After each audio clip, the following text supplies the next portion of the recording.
त्यांचा डोळा इंज्युअर झाला, पूर्ण एअर गेले आणि सिलेंडर ब्लास्ट झालं.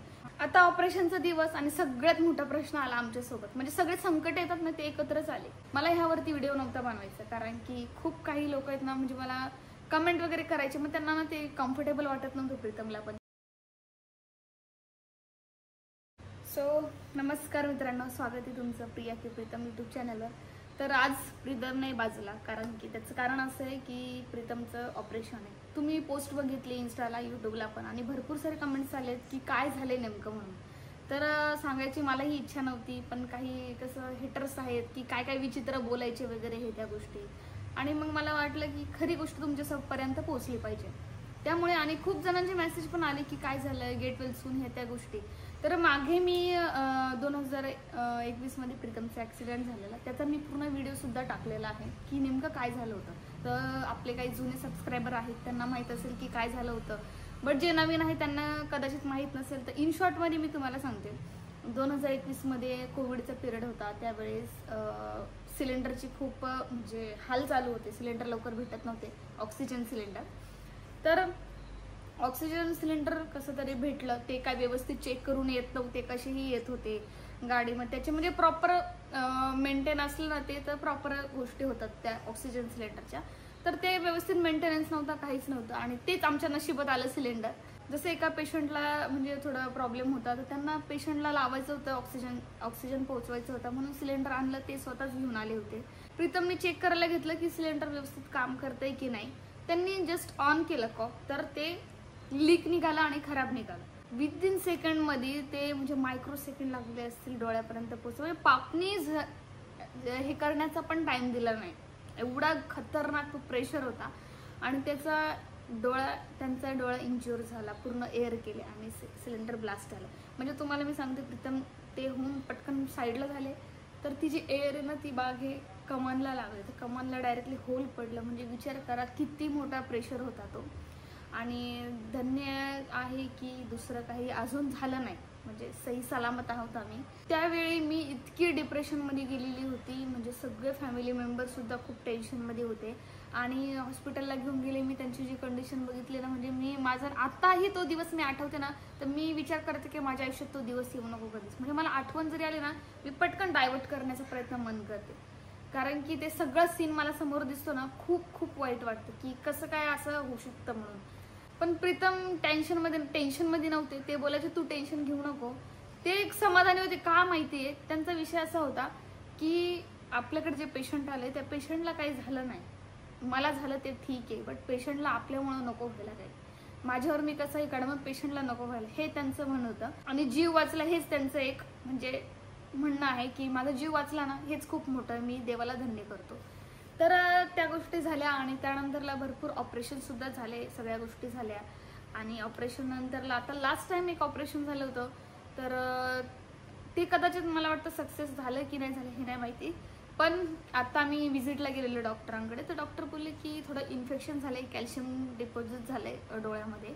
तर आपल्याला एक सर्जरी करून ते कॅल्शियम म्हणजे इन्फेक्शन आहे ते सगळं रिमूव्ह करावं लागेल. तर जे नॉन मेडिको लोक आहेत, ज्यांना समजत नाही ॲक्च्युली ते, तर मी त्यांना एक्सप्लेन करते की म्हणजे जेव्हा प्रीतमच्या डोळ्याला इंज्युरी झाली, म्हणजे एक मोठा ट्रॉमा झाला. ऑपरेशन झाले, ऑपरेशनही चांगले झाले, बट कधी काय होतं ना, कॉम्प्लिकेशन कधी सांगून येत नाही. डोळ्याची एवढी नाजूक गोष्ट आहे, तर काय होईल काही सांगता येत नाही. त्याच्यामुळे विषय असा झाला का काही गोष्टी आपल्याकडनं पण फॉलो होत नाही कधी कधी. यामुळे पण कॉम्प्लिकेशन येऊ शकतं, किंवा सर्जरीमध्ये काही पण असू शकतं. तर कॉम्प्लिकेशन आल्यामुळे आता लास्ट टाइम चेक करायला गेलो. प्रीतमचं म्हणजे याच्या अगोदर खूप डोकं पण दुखायचं, कंटिन्यूस डोकं दुखून बसायचं, इथे पूर्ण पेन व्हायचं, कधी माग व्हायचं, ड्रॉप कंटिन्यू चालू होते, जेल कंटिन्यू चालू होतं, सगळे केअर वगैरे सगळे काही गोष्टी चालू होतं. पण आता काही सहन होत नव्हतं, म्हणून डॉक्टरांकडे व्हिजिटला गेलो. ते बोलले की एक काम करा, एकदा सर्जरी करून घेऊ आपण, ती कॅल्शियम डिपॉझिट झालं म्हणजे काही इन्फेक्शन आहे ते काढून घेऊ. मग एक सर्जरी झाली. मग हॉस्पिटलला आम्ही गेलो, तिथे प्रीतमची सर्जरी झाली. जसं की तुम्ही पोस्ट बघितली. मला ह्यावरती व्हिडिओ नव्हता बनवायचा, कारण की खूप काही लोक आहेत ना, म्हणजे मला कमेंट वगैरे करायचे, मग त्यांना ना ते कम्फर्टेबल वाटत नव्हतं प्रीतमला पण, की मला ह्या गोष्टींवरून चिडवतात किंवा बोलतात, कारण थोडासा डोळा त्यांचा बारीक वाटत होता त्याच्यामुळे.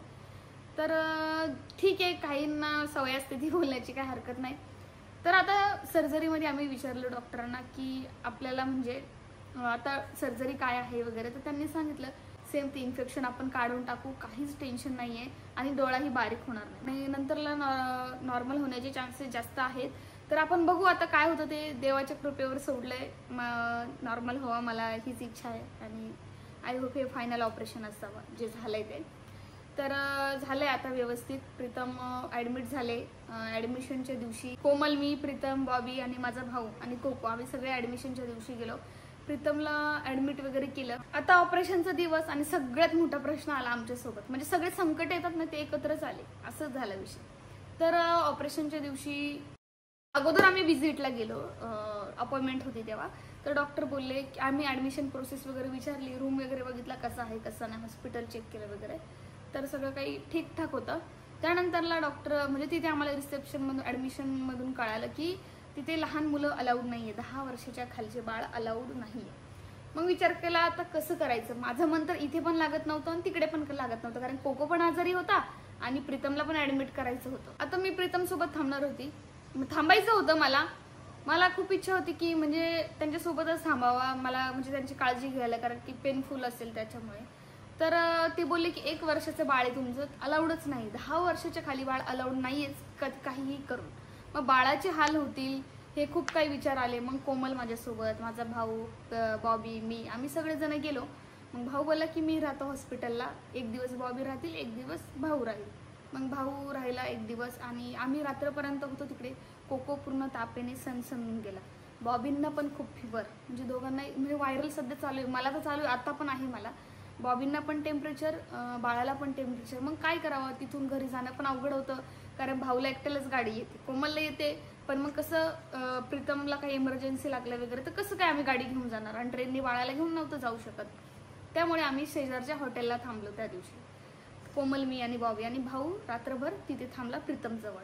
ऑपरेशन झालं त्याच दिवशी मी डॉक्टरांशी भेटले. डॉक्टर बोलले खूप छान ऑपरेशन झालंय, जवळजवळ 3-3.5 तास ऑपरेशनला लागले आणि सगळं काही व्यवस्थित झालंय डॉक्टर बोलले. आणि प्रीतम पूर्ण अनकॉन्शियस होते, म्हणजे त्यांना संध्याकाळी 10, 11, 12 वाजून गेले तरी पण कॉन्शियस नव्हते, म्हणजे फक्त मुवमेंट थोडी थोडी व्हायची पण काहीच कळत नव्हतं. आणि त्यांना हे पण माहीत नव्हतं मी तिथे आले, कोमल आले, हे काहीच माहीत नव्हतं त्यांना दुसऱ्या दिवशी सगळ्या गोष्टी समजल्या. भूल दिलेली, जनरल ॲनेस्थेशिया पण होता आणि दुसरी गोष्ट की सेडेशन पण मे बी दिले असतील मला वाटतं, कारण की झोप चांगली लागावी. आणि डॉक्टर बोलले पण होते की रात्रीचं थोडं झोपेचं इंजेक्शन पण देतील, म्हणजे शांत त्यांचा रिलॅक्स राहतील म्हणून. आणि जेव्हा मी डॉक्टरांकडे अपॉइंटमेंटला गेले तेव्हाच डॉक्टर बोललेले की ना त्यांना ना खूप पेन होणार, कारण की कसं आहे मधल्या लेअरला, एक लेअर सोडून दुसऱ्या लेअरला इन्फेक्शन झालेलं होतं आणि ते इन्फेक्शन काढायचं, तर पेनफुल सर्जरी राहील, नंतरला म्हणजे पेन होईल खूप आणि वॉमिटिंग पण होईल. मग त्याच टेन्शनने मला खूप टेन्शन आलेलं की कसं होईल काय होईल, म्हणजे खूप मी टेन्शनमध्ये होती. बट मला सपोर्टला होते, बॉबी होती, कोमल माझा भाऊ होता, तर ते बरं वाटलं मला, जरा खूप सपोर्ट झाला मला त्या गोष्टीचा. आणि दुसरी गोष्ट बाळालाही फिवर होता, कसं करू कसं नाही हे समजतच नव्हतं काहीच, पण सगळं काही ओके झालं. मग विषयाला कोण थांबणार, माझा भाऊ बोलतो मी थांबणार, बॉबी म्हणे नाही मी थांबणार. मग दोघांचं चाललं मी थांबेल तू थांबेल, हे चालल्या गोष्टी झाल्या. मग भाऊ बोलला की कोकोला पण ताप आहे, तुम्हाला पण ताप आहे, तर तुम्ही ह्या दोघांकडेच लक्ष द्या आणि तुमच्याकडे पण लक्ष द्या, मी थांबतो हॉस्पिटलला, मी ते भाऊजींना बघतो जसं प्रीतमला बघतो. मग भाऊ तिथे 2 दिवस थांबला. त्यानंतर ऑपरेशन झालं आणि बॉबी बोलले की एक काम करतो, आम्ही शेजारीच हॉटेलला थांबतो, कारण की काही इमर्जन्सी असला ना आम्ही पटकन येऊ, तुम्हाला पण टेन्शन नाही काहीच नाही. मग आम्ही तिकडे थांबलो, कारण की त्या हॉस्पिटलला एकच पर्सन अलाउड होता, दोघं अलाउड नव्हते. तरी पण कोमल खाली बाळाला घेऊन उभी राहायची, तर आम्ही वरती जायचे, मग मी खाली आली की ती वरती जायची. एकच जण अलाउड होतं म्हणून, बाळाला तर होतच नाही म्हणून त्याला खाली घेऊन. मग त्याचे पण हाल होतं, ते फिडिंगचे पण खाण्याचे पण, पूर्ण दिवस त्याचा खाण्याचा प्रॉब्लेममध्येच गेला. हॉटेलला गेल्यानंतर त्याला थोडी खिचडी वगैरे बनवून खाऊ घातली आणि मग आम्ही तिकडे राहिलो आणि दुसऱ्या दिवशी मग घरी आलो. मग दुसऱ्या दिवशी जाऊन आम्ही प्रीतमला हॉस्पिटलला भेटलो, तेव्हा ते आमच्याशी बोलले, जास्त काही बोलत नव्हते, थोडंसं बोलले आणि मग आम्हाला थोडंसं बरं वाटलं. आता प्रीतमची तब्येत व्यवस्थित आहे. मला हा ब्लॉग काय बनवायचा नव्हता, बट म्हणजे खूप कमेंट आले की तुम्ही नुसतं पोस्ट वगैरे टाकतात आणि उत्तरच काही देत नाही. तर पोस्ट टाकली याच्यासाठी मी की कारण 7-8 दिवस झाले ब्लॉगही नव्हता आणि सगळ्यांचे कमेंट होते कुठे काय आहे त्या गोष्टी. नंतर मी पोस्ट टाकली तर मला वाटलं तुमच्यापर्यंत पोहोचवा ही गोष्ट, म्हणून मी सांगितलं की असं असं आहे म्हणून. आता ब्लॉगमध्ये सांगते की ऑपरेशन झालं त्याच्यामुळे मला काही इच्छाही नव्हती हे करण्याची आणि कोकोला पण बरं नव्हतं, मला पण नाही, सगळेच आजारी होते घरामध्ये. आणि मी 8-1 दिवस मी विरारलाच होती कंटिन्यू. तिकडे पण कोमलने कोकोची खूप काळजी घेतली, बाबूच्या मम्मीने पण खूप काळजी घेतली, म्हणजे सगळं काही गोष्ट मॅनेज केल्या वगैरे. मी पोस्ट टाकली की थोडे दिवस आमचा गॅप पडेल ब्लॉगमध्ये, आणि नंतरला भरपूर जणांच्या कमेंट आल्या की काय झालं नेमकं, म्हणून मी हा ब्लॉग आज बनवला. खूप जणांनी मेसेज सुद्धा केली की पटकन बरे व्हा आणि प्रार्थना केली. थँक्यू सो मच त्यासाठी. आणि त्यामुळे माझं मन भरून आलं, म्हणून मी आज तुमच्यासमोर ब्लॉग घेऊन आले. पण आय होप आता सगळं काही व्यवस्थित होईल, आणि तुमच्या सगळ्यांच्या प्रार्थनेने आज प्रीतम एकदम व्यवस्थित आहे, आणि सगळ्यांनी मला सपोर्ट केला ते एक खूप धन्यवाद. तर भेटू आपण नेक्स्ट व्हिडिओमध्ये. So bye bye, take care.